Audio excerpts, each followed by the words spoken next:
I grew up in Chicago in a era where there were like a lot of juke parties. If you're from Chicago, you know about juke parties. I didn't go to a lot of juke parties. I was low key going to juke parties when I wasn't supposed to be at juke parties, and then by the time I was of age where I really should have been going to juke parties, I wasn't going to juke parties. So little odd there, but basically I got on my daddy's side, I got cousins that's older than me. And so one of my cousins actually is 4 years older than me. So when I was like 9, she was 13. So I'm like 9, 10, she like 13, 14 or whatever. She going to the juke party. And so I remember a conversation that like I had with my daddy prior to me going to this party with my cousin. And it was so fucking funny because like obviously he know how kids are, I guess. He know that juking is a thing. I didn't know juking was a thing. I'm 9. I didn't know. And so he like, yeah, if any little boy dance on you or whatever or touch you, you turn around and you kick him in his thing. And I'm like, okay. Now that didn't happen. Nobody touched me or anything like that. But what I'm realizing now is that was a conversation. That was supposed to be a conversation around consent. That was supposed to be his way of explaining to me that nobody can touch me or impose on me in a way that I was not in agreement with. It's not the conversation that actually happened, but in hindsight, I can see how that was the conversation he was attempting to have. So on today's episode, I'm going to talk about the situations where I've learned consent. We're going to talk about consent throughout the whole episode, obviously, but I'm really going to give y'all a couple accounts of what happened in my life, because what I realized recently is that I didn't learn the word consent until maybe within the last 10 years. So that's what we're going to get into today. Welcome to Hernutmatters, the podcast that dives headfirst into all things sex, pleasure, and empowerment. I'm Jody, your unapologetic guide to a more liberated sex life. Here we break down taboos, celebrate sexuality, and explore what it means to truly own your pleasure. So whether you're curious, kink-friendly, or just looking for ways to spice things up, you're in the right place. Now let's get to it. Now, first, if you look up the definition of consent, it literally just means to, and I'm not saying that it literally just means this. I'm saying that the definition says it means to give approval of something, right? To agree to something. Now, even though that is the standard definition of what consent is, we cannot ignore social and historical events and programming and constructs that have basically made us understand that consent means so much more than just giving approval. Like it's more than that, right? Rape culture is so deeply ingrained in society to the point where people, the word consent gets very fuzzy. And it shouldn't be fuzzy. It should be very black and white. Consent should be very black and white. But for whatever reason, there's a lot of gray area. And it's because of how we are socially constructed to view consent as it relates to male-female dynamics, as it relates to how the sexes are supposed to interact with each other, sexually and non-sexually. All of that influences how we view the word consent, right? Because you talk about consent and people instantly think, oh, consent, no means no. It's about sex, right? But consent is about all things as it relates to you, right? If I don't, like, for example, it doesn't have to be anything sexual for me to say I don't consent to that, right? Like, it could be a conversation that you don't want to have. If someone is forcing you to talk about something and you're not consenting to that. Like, you can, like, I know me personally, I don't engage in conversations that I don't want to engage in.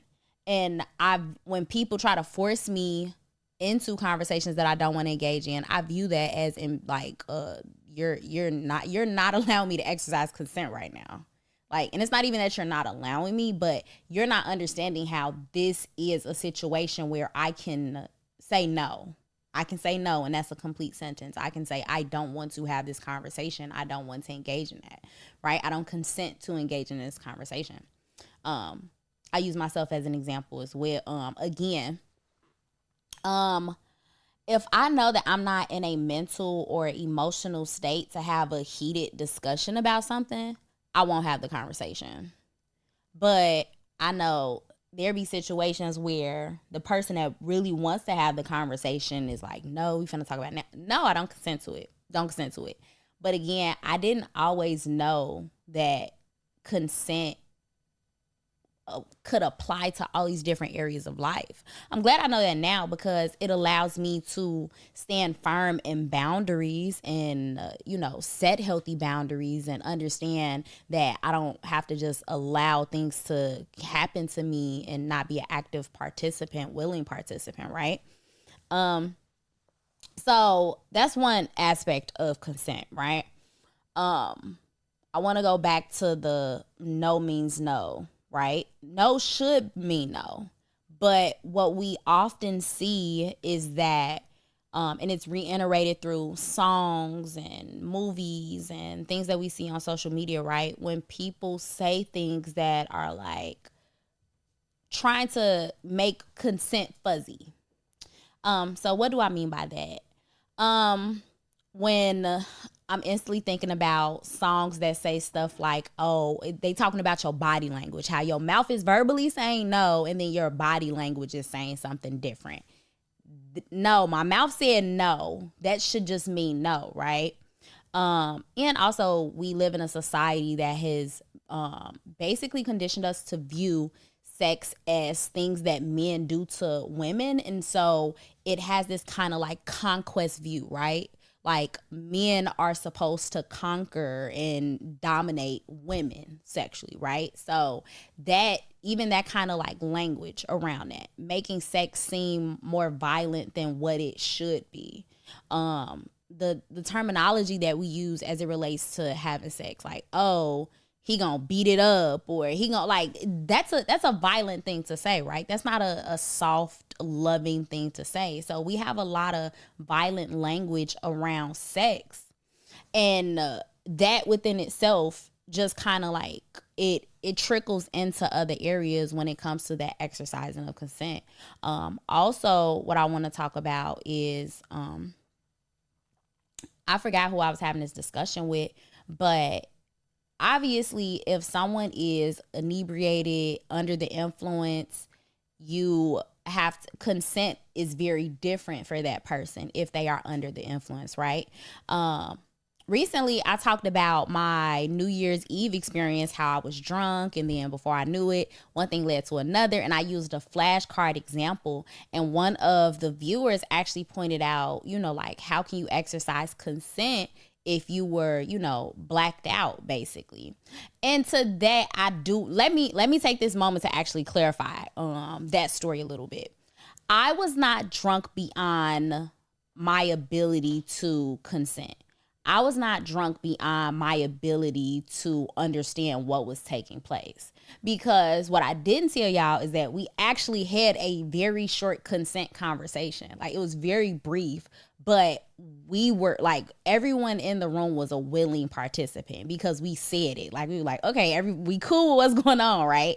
And so it wasn't a long conversation because, again, I was with friends. I was with people that I'm comfortable with. And honestly, the main person that I had sexual activity with, her and I had already had previous conversations about sex and about us being sexually involved as well. So us having that sexual experience, it was more of like, it's crazy that it took this long, as opposed to like we just got drunk and weren't aware, or felt remorseful or felt some type of way the next day. Like, no, like, I'm gonna see her tomorrow. Like, we cool.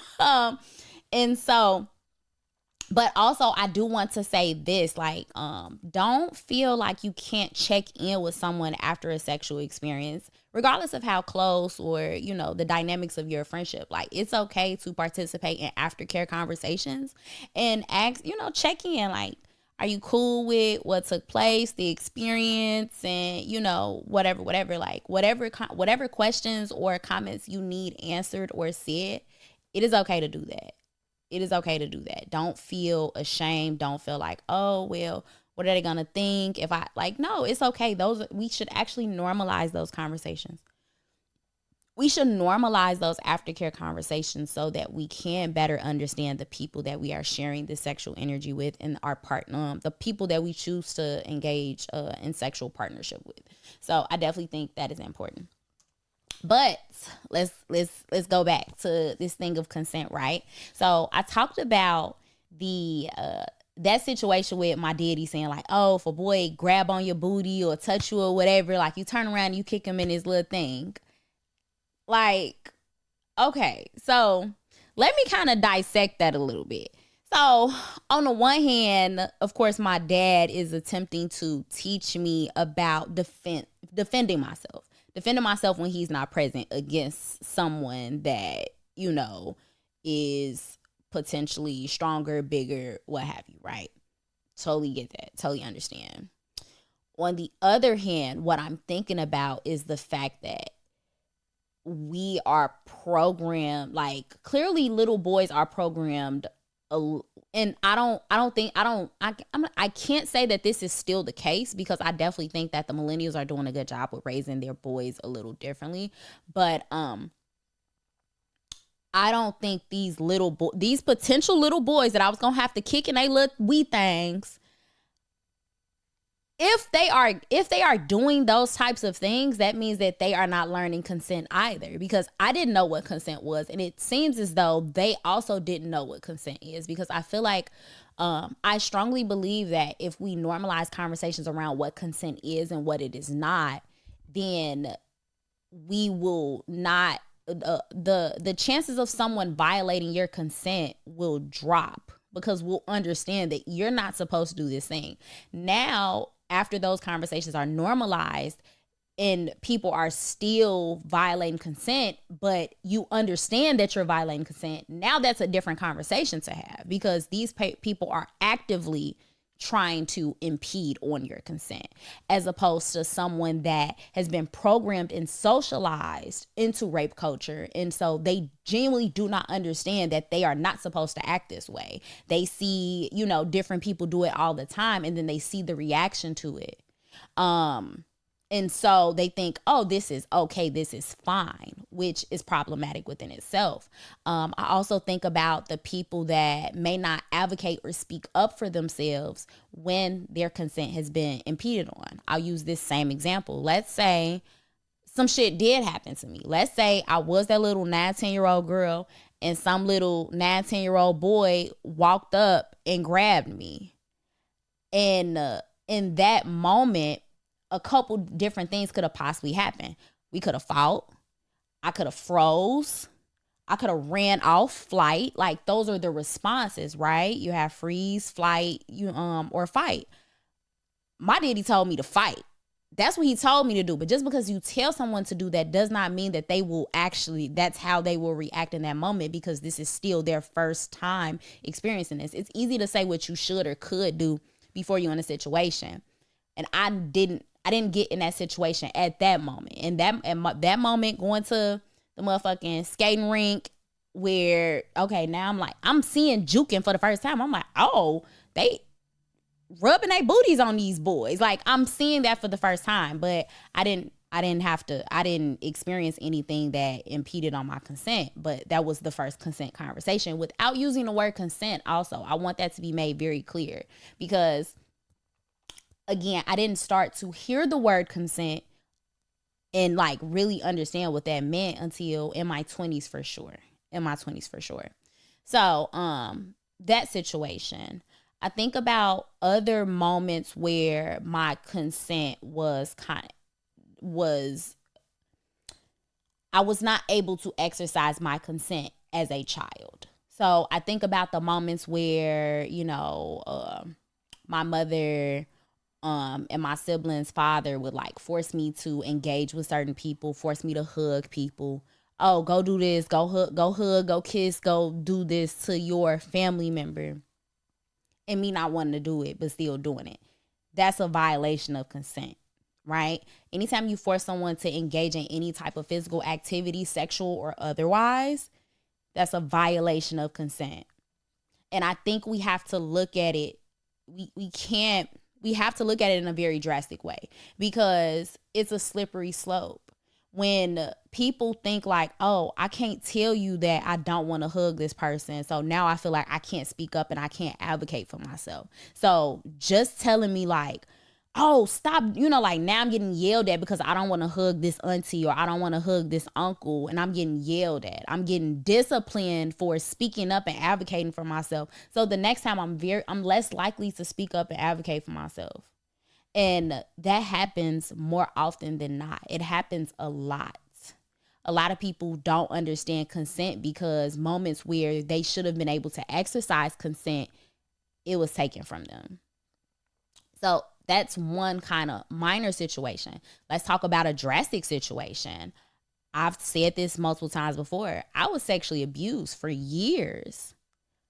I didn't feel like I could speak up. I didn't feel like I could advocate for myself. I froze. So my response was not to fight. It was not to flee. It was to freeze. That was my trauma reaction. So when things were happening to me, I would just lay there and freeze. That was my response. And so again, that was because of the environment I was living in. I didn't feel like I could advocate for myself because there would be other moments where I would try to advocate for myself in a way that was not directly tied to the abuse that I was facing, and I would be shut down. I would be told, no, you stop talking, stay in the child's place, all these other things. And now I'm like, I can't speak up for myself. I can't advocate for myself.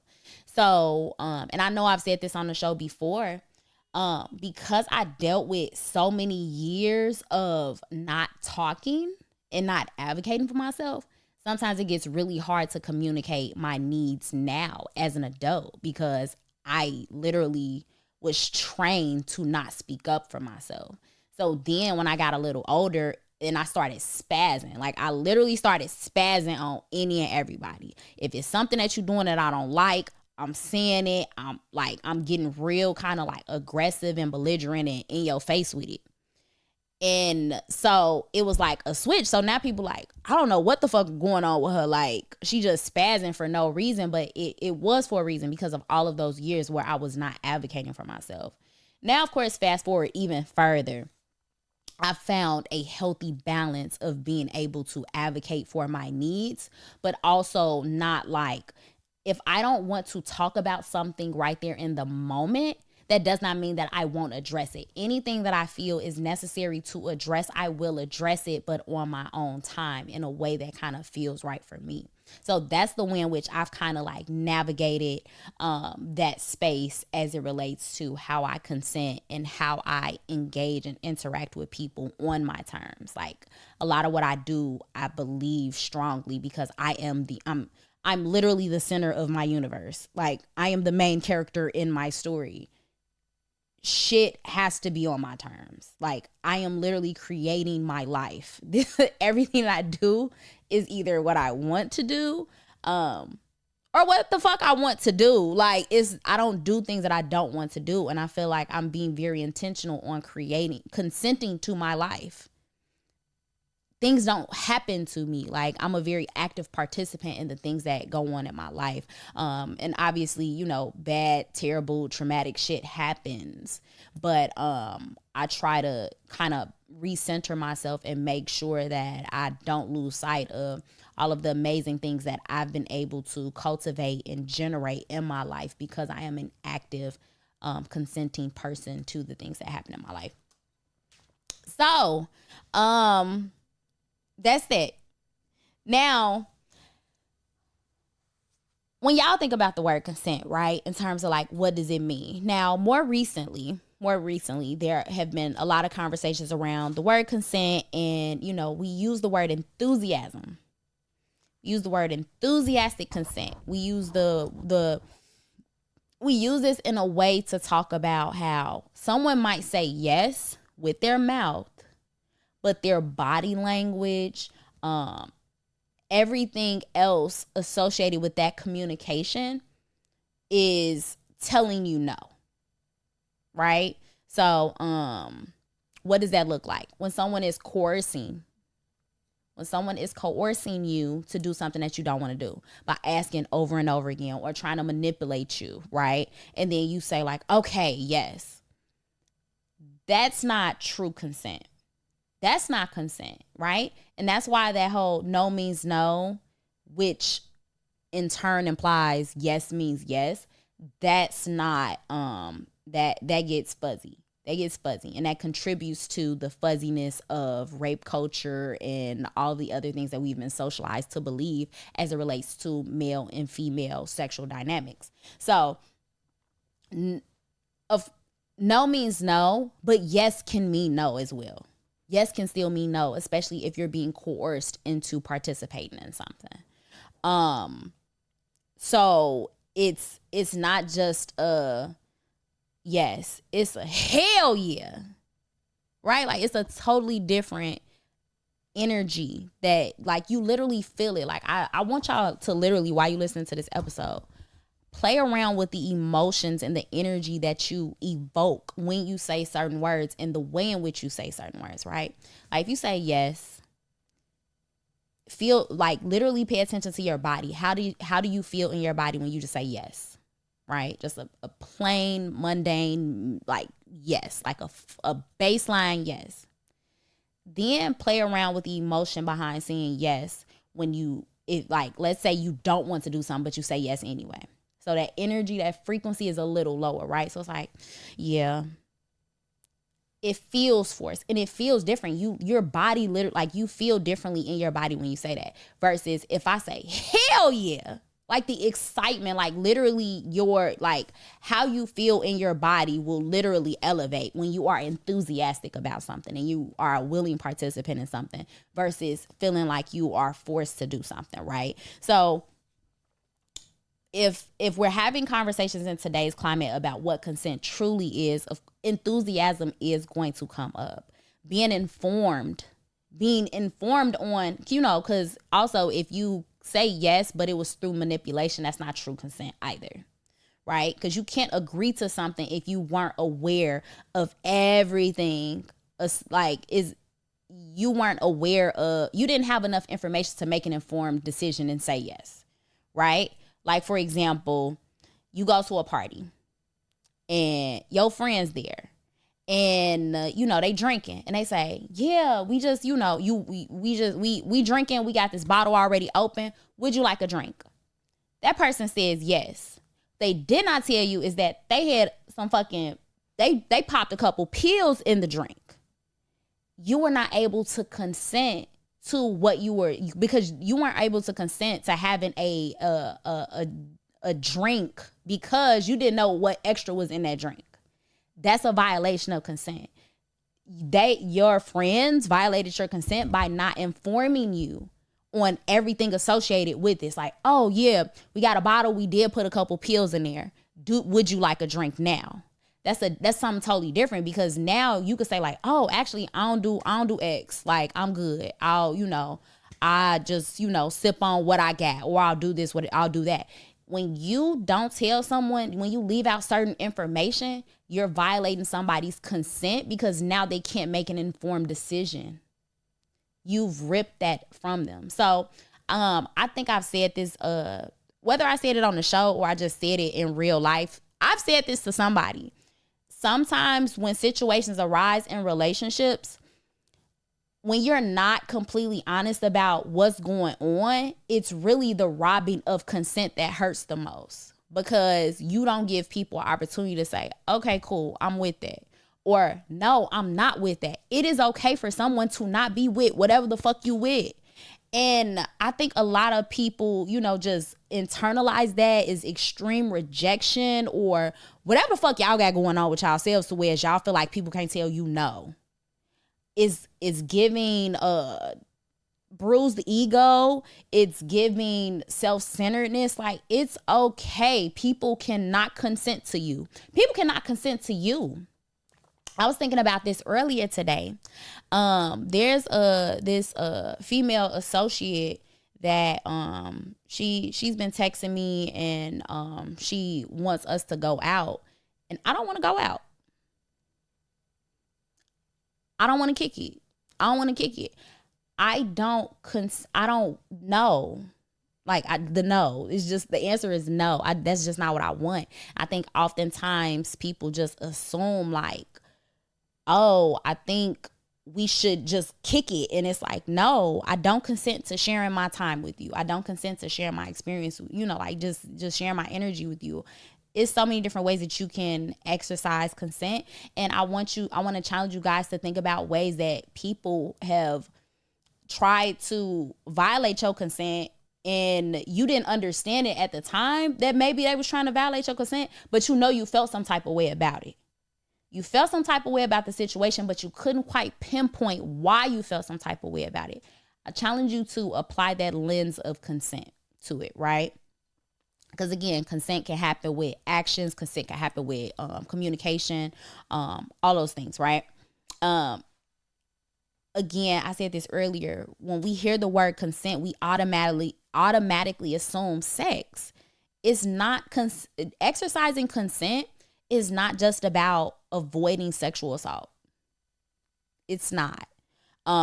It's about creating better interactions, sexual and non-sexual, because consent can be sexual or non-sexual. And we have to talk about it in that way, right? Because a hug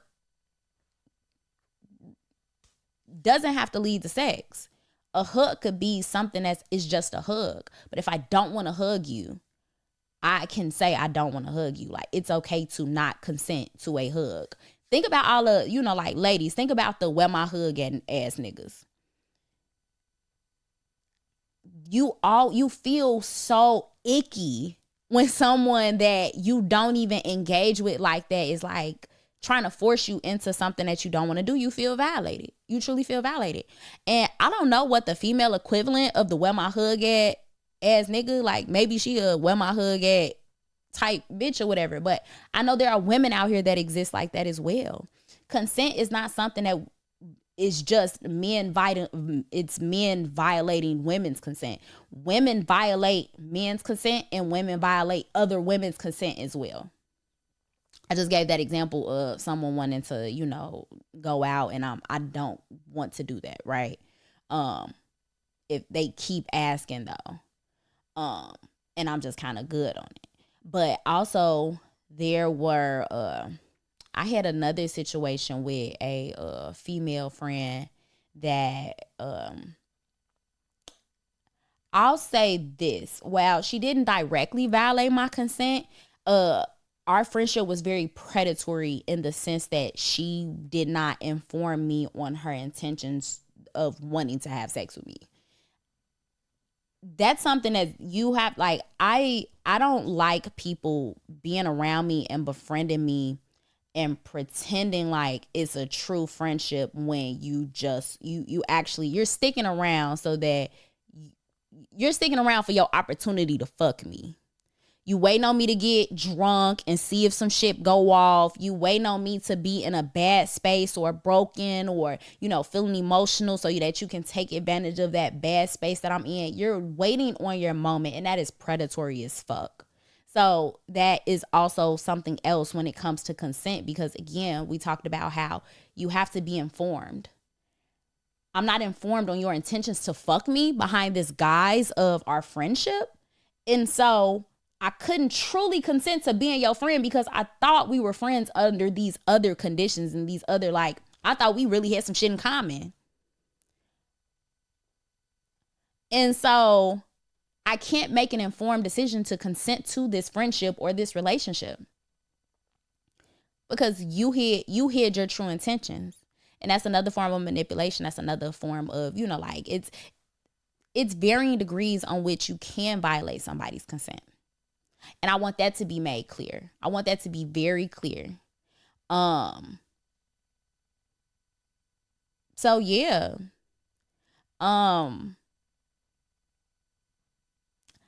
Also, I think it's important because there be situations where, like, for example, people talk about how, like, people be in relationships and people think that just because you're in a relationship with someone that the one of the partners can't exercise consent in certain moments. And that is far from the truth. Like, at any point you can say, I don't consent to this, especially as it relates to sex. Like, it gets super cringy when I've literally heard guys say, like, yeah, I get into relationships for consistent sex. So if you're not giving me consistent sex, I feel like they feel some type of way about not getting it. And on the one hand, it's like, okay, cool, your sexual needs should be met. But thinking that you just gonna take some pussy from your girlfriend is insane. It's insane. Like, when guys get to talking about, like, well, what is she here for? Like, that's a crazy way to look at your partner.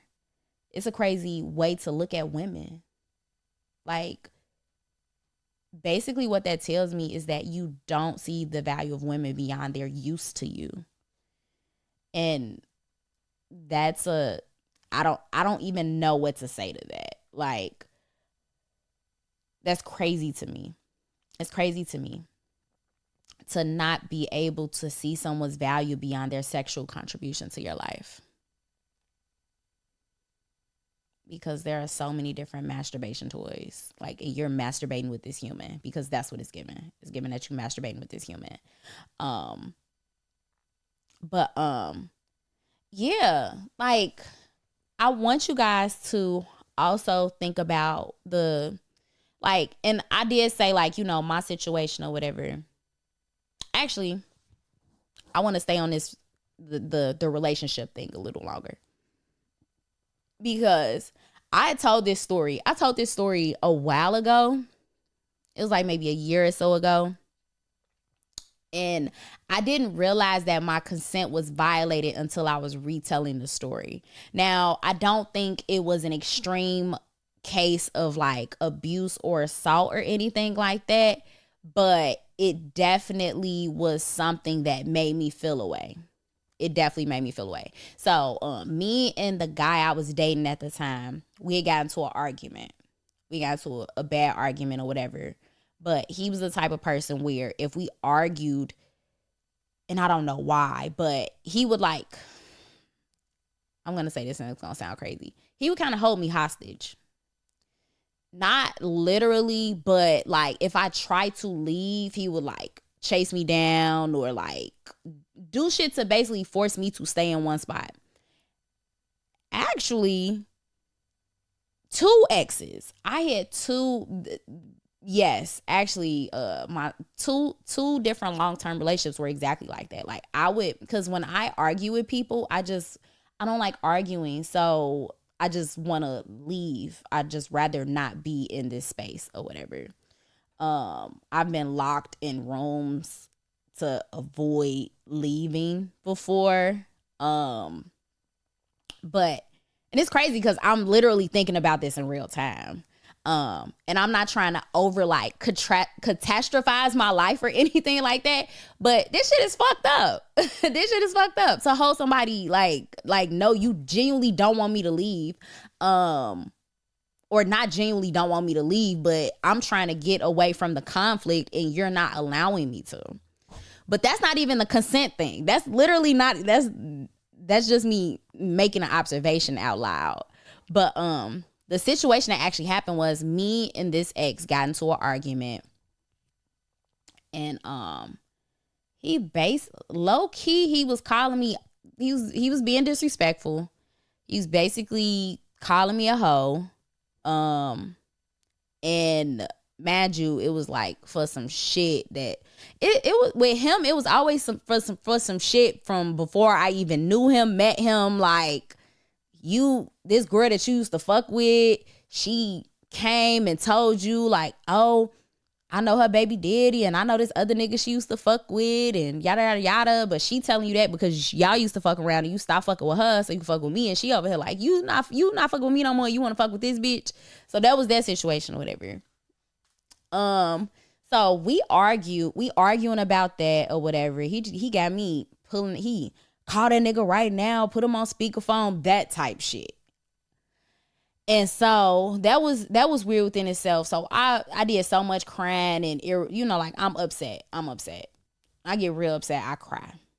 I do a lot of crying when I'm pissed off. So we laying in bed, and then next thing we argued. Man, I'm at his house, but he didn't want me to go home. So I'm just like, shit, it's like 2, 3 in the morning. I'm finna just like, I'm literally fully clothed, like just laying on the bed. Cause I'm like, I can't fucking go nowhere cause he's not gonna let me fucking leave. And we was just arguing. So I just feel like shit. I'm just laying here feeling like shit. The man begins to start taking my clothes off. And we're not kissing. We not doing any of that or whatever. We were just arguing. So he just started taking my clothes off and stuff like that. And we just having sex, but I'm just kind of laying there because I'm confused.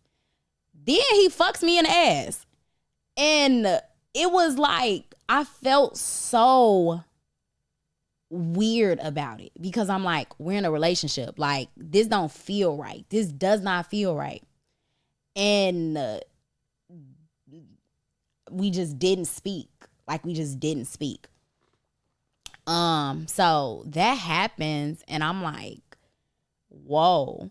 And so when I retold this story, if y'all been listening to Provocative, y'all heard a glimpse of that story a couple different times, because I talked about how the first couple times I've experienced anal, I did not like it.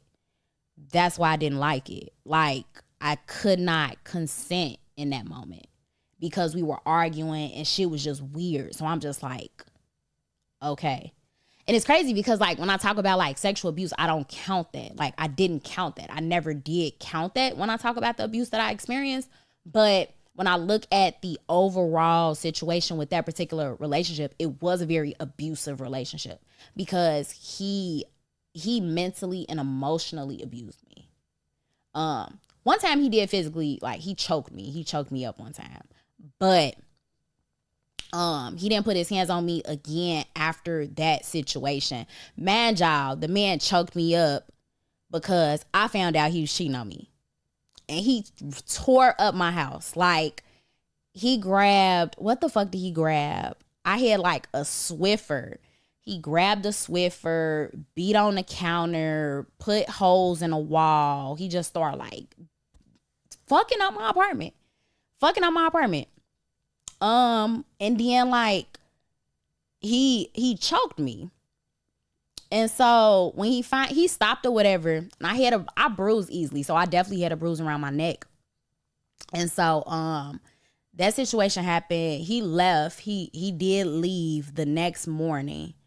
And so I didn't speak to him for like a couple weeks after that. I did end up filing a police report and getting it documented. I didn't like press charges or anything, but I definitely did get it reported so that it would be some type of documentation, because if he ever put his fucking hands on me again, then shit would have went a little differently, but he didn't touch me again. But yeah, like even when I think about that situation again, at that point, I still didn't fucking understand consent, y'all. Because nobody ever truly sat down and had a conversation with me about what that meant, especially considering the fact that I was molested from age 7 to 11. I was molested for a long time, and I could not advocate for myself. So I had never really gotten that conversation. It was just kind of like and by the way, when consent should be its own conversation, like a very detailed and in-depth conversation, because when you don't understand what consent is, it's so easy for people to violate and impede on it because you don't understand. And so you're going based off of the things that you see and that have been normalized, and not realizing that you are just, you know, like you're stuck in this bubble. You're stuck in this reality where you feel like this is how the world works. But the world doesn't work in a way that goes against your consent. I don't believe that. I refuse to believe that. And so, yeah, I think there's a lot of conversations that we need to continue to have as it relates to consent, and not just, again, on the male side, on the female side as well. I gave y'all examples of how both men and women have kind of like violated my consent or whatever. But becoming a sex educator really helped me see things differently, see things in a way to where it's now, thank God, I'm able to have these conversations with my daughter. Because she's about to be 13, like in a couple days. And so the fact that she knows what consent is already, I'm already preparing her in a way that I was not prepared for the world. And I'm grateful for that. I'm definitely grateful for that. I do, on my maternal side. I don't really know too much about my paternal side, but for a fact, I know on my maternal side, my mother and my grandmother were both sexually abused. So I hate to say that I come from that, but it's really weird how the psyche changes after you experience that type of abuse, and now the way in which you do things for the rest of your life has changed. And so even when I think about that and how it's like I do so much work on myself to make sure that my daughter doesn't deal with what I dealt with, my daughter doesn't have the same insecurities or feeling like she can't advocate for herself the way I felt. And yeah, I think also the more we normalize these conversations, the more we normalize these conversations around consent, the more we will also eliminate shame, because there's a tie-in between shame and consent. Because in those times where my consent was violated, I felt a lot of shame. And that's even interesting to kind of think about and process, like where the shame goes. Because the shame doesn't go on the person that violated the consent. It goes on the violated. Like, you feel ashamed. You feel away. You feel icky. You feel uncomfortable. The person doing it doesn't feel that way. So, yeah, I think we need to normalize these conversations around consent as early as possible. I'm following this amazing parent coach. She has 2 sons, and they're like 5 and 7, and she does like this game where it's called the consent game. So she tells them that mommy is going to say yes or no to what you're doing. You're gonna like come to me, and you know, you're gonna basically you're gonna want affection, and I'm going to say yes or no, but I'm not gonna use my words. I'm only gonna use my body language. And I think that is so important, because 55% of communication is nonverbal. 55% is nonverbal. So more than half is nonverbal. And we already talked about how someone can say yes, but if they're being coerced into something, or if their body is closing up and they're not actively and willingly, their body is not willingly participating in something, we know that they're not truly exercising consent. It's not a true yes. It's not an enthusiastic yes. And so this consent game, I think, is very important to start, teaching children about good touch, bad touch, and also the fact that it is okay for someone to exercise consent. It is okay for someone to decline a hug from you. So when she's playing this game with her 5-year-old or whatever, he'll come for a hug and she'll go like this. And then he'll say, okay, mommy doesn't want a hug. And that is okay. But he's coming for a hug, and then she embraces him. That's enthusiastic consent. And so, actually, if you guys want to know the content creator, I'll be sure to, I'll just, give her a quick little shout out on Instagram if you guys want to like follow her or whatever. But I think that's super important. I also repost that video. I recently posted it, but she's a great parent coach.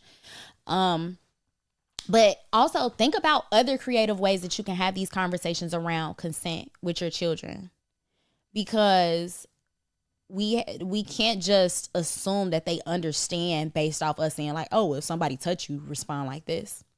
We can't assume that they understand what consent is. There are a lot of adults that do not understand what consent is. And we all had the same conversation.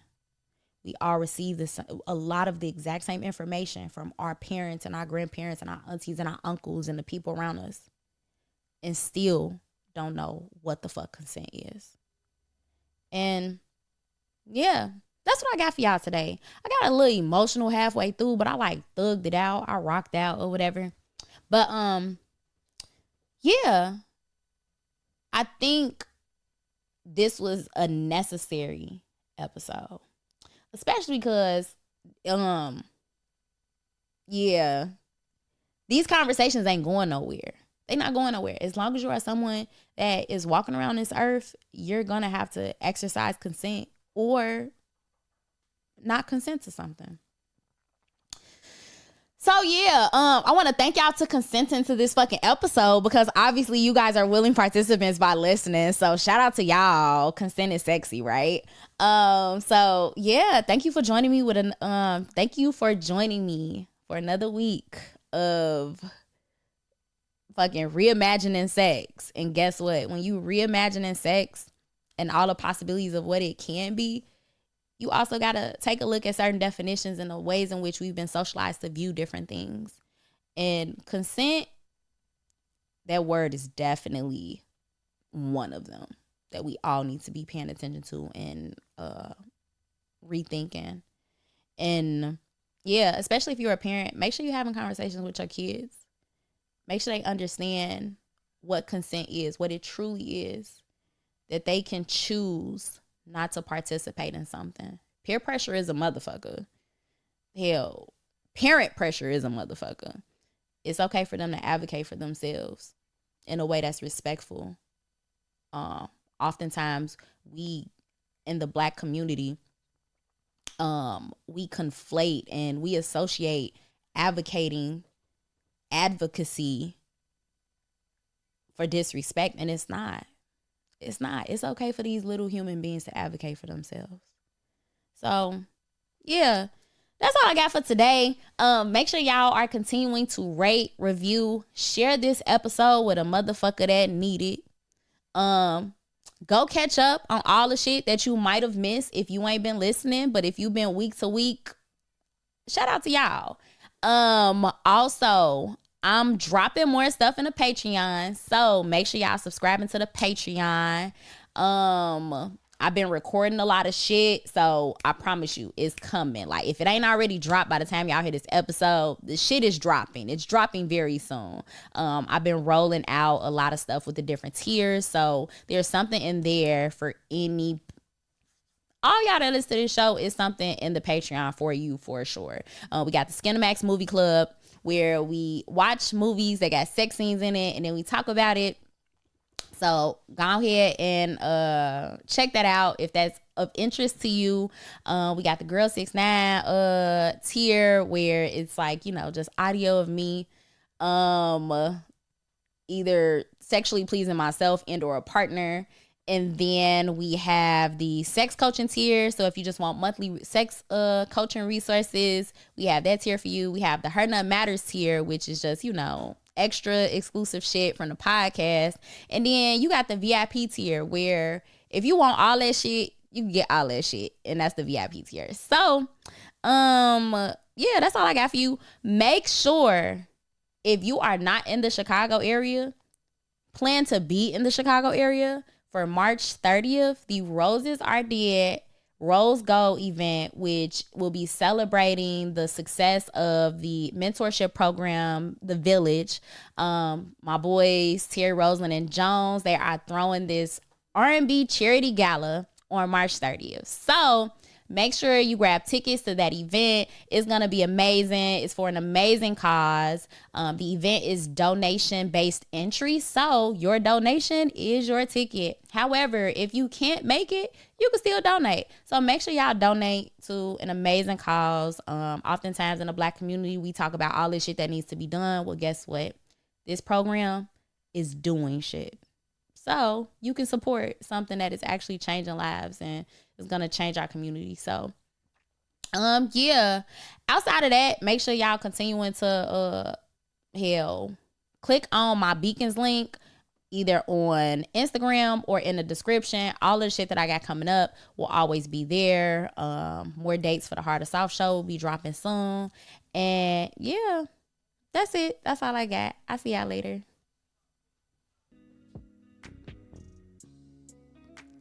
Thanks for tuning in to Her Nut Matters. If you enjoyed today's episode, don't forget to subscribe, rate, and share the pleasure with others.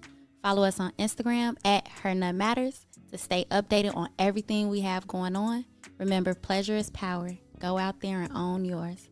Catch you next time.